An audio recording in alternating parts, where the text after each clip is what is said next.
As a business owner, there are 3 things I care about for my employees. And if they can do these things, they're going to be able to move up our company ladder extremely quickly and be with us for a very long time and make a good amount of money. Number 1 is revenue. Can they find ways to increase revenue? And along with that, can they find ways to increase profitability, right? Can they go find new revenue? Can they increase existing revenue and ultimately drive more profit from the work that we're doing or the work that we're about to doing? That's number 1.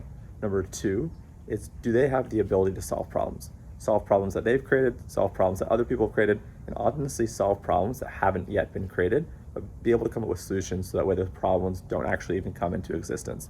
So problem solving is huge, especially without us having to tell them what to do or what problems to solve. And then lastly, are they good at managing other people? Can they take workload off our plates? Can they manage the team? Can they be a manager at all? If someone could manage people, that is so crucial. Do those things if you're an employee, or even if you're a business owner. Nail those 3 things, and you're going to be in a great spot, and there's going to be tons of opportunity. Make sure that you hit like, drop a comment, shoot a follow. Every single day, I'm going really hard on these e-commerce email marketing videos, as well as agency tips and efficiency tips. See you guys tomorrow.